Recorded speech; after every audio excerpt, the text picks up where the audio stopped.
എല്ലാവർക്കും വിനീത നമസ്കാരം. ശ്രീമദ് ഭാഗവതം ദശമസ്കന്ധം അധ്യായം 42 ശ്ലോകം 7, 8, 9, 10, 11, 12, 13, 14, 15 9 ശ്ലോകങ്ങൾ ഇന്ന് നമുക്ക് നോക്കാം. ശ്ലോകം 7. ആ കുറിക്കൂട്ട് കൊടുത്ത ഭക്തി കണ്ട് സന്തോഷിച്ചിട്ട് ഭഗവാൻ മുഖം നല്ല സുന്ദരാണ് കുബ്ജയുടെ. അപ്പൊ ശരീരം കൂടി ആ വളവ് തീർത്ത് സുന്ദരിയാക്കണമെന്ന് തീരുമാനിച്ചു. സുന്ദരിയാക്കണം. ഓം നമോ ഭഗവതേ വാസുദേവായ. പദ്ഭ്യാമാക്രമ്യ പ്രപദേ ദ്യങ്കുല്യുത്താനപാണിന പ്രഗൃഹ്യ ചുബുഗേത്യാത്മം ഉദനീനമദച്യുത. ഭഗവാൻ തന്റെ 2 കാലടികൾ കൊണ്ട് അവളുടെ കാലടികളെ അങ്ങോട്ട് അമർത്തി. എന്നിട്ട് ആ പാമ്പ് വിരലും ചൂണ്ടാണി വിരലും മലർത്തി പിടിച്ച് ആ വലത്തെ കൈ കൊണ്ട് താടിയിൽ ബലത്തോടെ അങ്ങോട്ട് പിടിച്ചു, അങ്ങോട്ട് കൂടെ ഉയർത്തി. എന്നിട്ട് ഇടത്തെ കൈ കൊണ്ട് പൃഷ്ഠഭാഗത്തെ താങ്ങി പിടിച്ച് ഇങ്ങനെ പിടിച്ച ശേഷം താടിയിൽ കൈവിരലുകൾ ഊന്നി ദേഹത്തെ അങ്ങോട്ട് ഉയർത്തി. അത് അച്യുത എന്ന് പ്രത്യേകം പറയണ്ടത്. അച്യുതനായിട്ടുള്ള ശ്രീകൃഷ്ണൻ. സാദാർജു സമാനാംഗി ബൃഹശ്രോണിപയോധര മുകുന്ദസ്പർശനാൽ സദ്യോ ബഭൂവ പ്രമദോത്തമ. ദർശനമാത്രത്താൽ മുക്തി നൽകുന്ന ഭഗവാന്റെ സ്പർശനം സിദ്ധിച്ച ഉടനെ വളവൊക്കെ അങ്ങോട്ട് തീർന്നു. അംഗങ്ങളൊക്കെ അങ്ങനെ ഒരേപോലെ ആ കടി പശ്ചാത്ഭാഗങ്ങളും സ്തനങ്ങളും ഒക്കെ വേണ്ട പോലെ ആ വലിപ്പമുള്ളവയായിട്ട് തീർന്നു. എന്തിനാ അധികം പറയണം? സ്ത്രീകളെ വെച്ച് ഇവള് അതിസുന്ദരിയായിട്ട് അങ്ങോട്ട് ഭവിച്ചു. എന്താ ഇതിന്റെയൊക്കെ കാരണം? ഭഗവാന്റെ സ്പർശനം മാത്രം അല്ലെ. താടി പിടിച്ചും കാലുകളിൽ ചവിട്ടിയും ഉയർത്തിയതൊക്കെ ഒരു വിനോദം മാത്രം. ഒന്ന് നോക്കിയാൽ മതി ശരിക്കും പറഞ്ഞ അല്ലെ. സദ്യോമുക്തി നൽകുന്ന ഭഗവാന് ഭക്തന് സൗന്ദര്യം നൽകണ കാര്യം പ്രയാസമുണ്ടോ? ഇച്ഛാമാത്രത്താൽ പെട്ടെന്ന് പരമ സൗഭാഗ്യം നൽകി ബ്രഹ്മസൃഷ്ടിയെ മാറ്റാൻ സാധിക്കണ ആ ഭഗവാന് അവിടെ ഒന്ന് നോക്കേണ്ട കാര്യം ഉണ്ടായിരുന്നുള്ളൂ. എന്നാലും അങ്ങനെ എല്ലാവരും കാണാൻ വേണ്ടിയിട്ട് അങ്ങനെ ചെയ്തു. ബ്രഹ്മാവിന്റെയും സൃഷ്ടാവായ ഭഗവാനാണ് ഈ ശ്രീകൃഷ്ണൻ അല്ലെ. ഭഗവാൻ ഇതൊക്കെ വളരെ നിസ്സാരം. തതോ രൂപഗുണ ഔദാര്യ സമ്പന്ന പ്രാകേശവം ഉത്തരീയാന്തമാകൃഷ്യ സ്മയന്തി ജാതഹൃച്ഛയ. വക്രതയൊക്കെ തീർത്ത് നിവർത്തി വിട്ടപ്പോ സൗന്ദര്യം, സൗശീല്യം, ദക്ഷത മുതലായ ഗുണങ്ങളോടൊക്കെ കൂടി അവളുടെ ഹൃദയത്തില് കാമവികാരം അധികരിച്ചു. ഭഗവാന് അവളുടെ കാമവികാരമാണ് അപ്പൊ തോന്നിയത് അവൾക്ക്. അങ്ങനെ മന്ദസിച്ചുകൊണ്ട് ഭഗവാന്റെ ഉത്തരീയത്തിന്റെ അറ്റം പിടിച്ചിട്ട് പറഞ്ഞു. ആ പ്രേമാധിക്യ നിമിത്തം അങ്ങനെ അനുരാഗത്തെ ശരിക്കും അപ്പൊ തന്നെ അങ്ങോട്ട് എല്ലാവരുടെ മുമ്പിൽ വെച്ചിട്ടായി പറയണത് അല്ലേ. ഒരു ധൈര്യം ഭഗവാൻ തന്നെ അവൾക്ക് അന്തര്യാമി അവൾക്ക് നൽകി എന്നാ പറയണത്. കുബ്ജ പറയാണ്, ഏഹി വീര ഗൃഹം യാമോ നത്വാം ത്യക്തുമിഹോത്സഹേ ത്വയോന്മദിത ചിത്തായ പ്രസീദ പുരുഷർഷഭ. ഹേ ധീരനായ പുരുഷോത്തമ ഭഗവാൻ, അവിടുന്ന് എന്നോടുകൂടി വരണം. അങ്ങ് ഇവിടെ വിട്ടിട്ട് ഏകയായിട്ട് ഗൃഹത്തിലേക്ക് പോവാൻ എനിക്ക് ശക്തിയില്ല. നമുക്ക് നമ്മുടെ ഗൃഹത്തിലേക്ക് പോവാം. അവിടുത്തോട് ഒരുമിച്ചിട്ട് വീട്ടിൽ പോകണം എനിക്ക്. അങ്ങ് എൻ്റെ മനസ്സിനെ മൂലത്തോടുകൂടി ഇളക്കി തീർത്തു. അതുകൊണ്ട് എന്റെ നേരെ പ്രസാദിച്ച് എന്നെ അനുഗ്രഹിക്കണേ.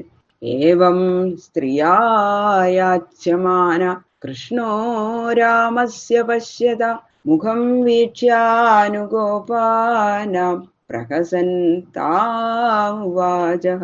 എല്ലാവരും നോക്കി നിൽക്കുകയാണ്. എന്താ ഇപ്പൊ കൃഷ്ണൻ പറയാ അതിന് മറുപടി? ഏട്ടനും ഗോപന്മാരൊക്കെ ഏട്ടൻ ഇങ്ങനെ അന്തം വിട്ട് നോക്കി നിൽക്കുക അവള് പറയണത് കേട്ടിട്ട്. അപ്പൊ ജ്യേഷ്ഠനായ ബലരാമനും കൂടെയുള്ള ഗോപന്മാരും ഒക്കെ ഇങ്ങനെ നോക്കി നിൽക്ക. ഇങ്ങനെ അവള് പ്രാർത്ഥിച്ചപ്പോ ഭഗവാൻ കുറച്ച് ലജ്ജയായി. അപ്പൊ അവരുടെ മുഖം നോക്കി ചിരിച്ചുകൊണ്ട് അവളോട് അവരെയൊക്കെ നോക്കി ചിരിച്ചു. ഒരു ചിരി അല്ലെ. എന്നിട്ട് പറഞ്ഞു, ഏഷ്യാമി തേ ഗൃഹം ശുഭ്രു പുംസാമാധിവികർശനം സാധിതാർത്ഥോ ഗൃഹാണാം ന പാന്ധാനാം തേ പരായണം. ഭഗവാൻ പറഞ്ഞു, ഹേ സുന്ദരി, നിന്റെ ഗൃഹത്തിലേക്ക് വരാം. പക്ഷെ ഇപ്പൊ വേറെ കാര്യം തിരക്കുണ്ട്. അതിനു വേണ്ടിയിട്ടാണല്ലോ ഇപ്പൊ വന്നത്. എനിക്ക് ഒരു കാര്യം സാധിക്കാനുണ്ട്. അത് സാധിച്ച ശേഷം വരാം. വരാതിരിക്കുന്നൊന്നും വിചാരിക്കണ്ട, ഞാൻ വരും. എന്തുകൊണ്ടെന്നാ ഭാര്യഹീനന്മാരായ ഞങ്ങളെ പോലെയുള്ള വഴിപോക്കർക്ക് ആശ്രയസ്ഥാനവും നിന്റെ ഗൃഹമാണ്. അതുകൊണ്ട് ഉദ്ദേശിച്ച കാര്യം സാധിച്ച ശേഷം നിന്റെ ആഗ്രഹം ഞാൻ സാധിപ്പിക്കാം എന്ന് പറഞ്ഞു ഭഗവാൻ. ഈ കുബ്ജ ശ്രീരാമചന്ദ്രനെ കാമിച്ചല്ലോ, ശൂർപ്പണഖ. ആ ശൂർപ്പണഖയാണ് എന്ന് പറയണു ചില പുരാണത്തിൽ പറയേണ്ടത്. അന്ന് ലക്ഷ്മണൻ വരുത്തിയ അംഗവൈരൂപ്യത്തിന്റെ സൂചകമാണ് ഈ ത്രിവക്രത. അന്നത്തെ ശ്രീരാമചന്ദ്രനായ ഈ ശ്രീകൃഷ്ണൻ ഭഗവാൻ അത് തീർത്തു കൊടുത്തു. അന്ന് അവൾക്കുണ്ടായിരുന്ന കാമത്തെ ഈ അവസരത്തിൽ ഭഗവാൻ സാധിപ്പിച്ചു കൊടുത്തു എന്ന് ചില പുരാണങ്ങളിൽ പറയുന്നുണ്ട്. വിസൃജ്യമാധ്യാവാണ്യാതാം വ്രജന്മാർഗേ വണിക്പഥൈ നാനോപായനതാംബൂല സ്രഗന്ധൈ സാഗ്രജോർച്ചിത. ഇങ്ങനെ മധുരവാക്ക് പറഞ്ഞ് അവളെ വിട്ടയച്ചു. പിന്നെ ജ്യേഷ്ഠനോടും ബാക്കിയുള്ളവരും എല്ലാവരോടും കൂടിയിട്ട് അങ്ങനെ വീണ്ടും ആ രാജമാർഗത്തിൽ കൂടി അങ്ങനെ സഞ്ചരിച്ചു. കച്ചവടക്കാരുടെ തെരുവിലെത്തിയപ്പോ അവിടെ വ്യാപാരം ചെയ്തുകൊണ്ടിരിക്കുന്ന വൈശ്യന്മാര് താമ്പൂലം, പൂമാല, ചന്ദനം മുതലായിട്ടുള്ള ബഹുവിധ കാഴ്ചദ്രവ്യങ്ങളൊക്കെ എടുത്ത് ഭഗവാന്റെ അടുത്ത് ചെന്ന് ഭഗവാനെ നമസ്കരിച്ച് പൂജിച്ചു. തദ്ദർശന സ്മരക്ഷോഭാത് ആത്മാനം നാവിദൻ സ്ത്രീയ വിസ്രസ്തവാസ കബരവലയാ ലേഖ്യമൂർത്തയ. ഭഗവാന്റെ ആ സൗന്ദര്യോത്തരതോപി സുന്ദരതരം ആയിട്ടുള്ള കാമദേവനെ വെല്ലുന്ന സൗന്ദര്യത്തോടു കൂടിയ ഭഗവാനെ കണ്ടപ്പോ വൈശ്യാങ്കനമാർക്കുണ്ടായ അവർക്ക് എന്താ ഒരു മന്മഥവികാരം ഹൃദയത്തിൽ ഉണ്ടായിരുന്ന പറഞ്ഞ അവർക്ക് അധികരിച്ചു. ഞങ്ങൾ എവിടെയാണ് ഭഗവാൻ, നമ്മളെവിടേക്ക് ഇരിക്കണു, ഭഗവാൻ എവിടെ, ഇങ്ങനെയുള്ള വിചാരമൊന്നും കൊണ്ട് അവർക്ക് ഉണ്ടായില്ല. ഉടുത്തതും ദേഹത്തിൽ ധരിച്ചതുമായ വസ്ത്രങ്ങള് അഴിഞ്ഞുപോയി അതൊക്കെ പറയണു. അതന്നെയാണ് എല്ലാ സ്ത്രീകളുടെയും കഥ ഇങ്ങനെ തന്നെയാണ്. ഭഗവാനെ കാണുന്നവരുടെ തലമുടി അഴിഞ്ഞു വീണു, കൈകളിട്ടിരിക്കുന്ന വളകളൊക്കെ ഊരിപ്പോകുകയും ഇതിനൊക്കെ അവരൊന്നും അറിഞ്ഞില്ല എന്ന് മാത്രല്ല, ചിത്രത്തിൽ എഴുതിയ രൂപങ്ങളോ എന്ന് തോന്നത്തക്ക വിധം അവയവങ്ങൾ കൂടി ഇളകാതെ നിന്നുപോയി. അത് ഗോപസ്ത്രീകൾ പറഞ്ഞില്ല. അതുപോലെ തന്നെ ഇവരും അത് പ്രതിമ പോലെ ഭഗവാന് എല്ലാം മറന്ന് ഭഗവാന്റെ ആ രൂപ സൗന്ദര്യത്തെ എങ്ങനെ നോക്കി നിൽക്കുകയാണ്. എന്താണെന്നറിയാത്തൊരു ആകർഷണം. അത് ഭഗവാനല്ലേ, അവർക്ക് അറിയില്ലല്ലോ അത് ആരാണെന്നുള്ളത്. തതപൗരാൻ പൃച്ഛമാനോ ധനുഷസ്ഥാനമച്യുത തസ്മിൻ പ്രവിഷ്ടേ ദദൃശേ ധനുരൈന്ദ്രമിവാത്ഭുതം.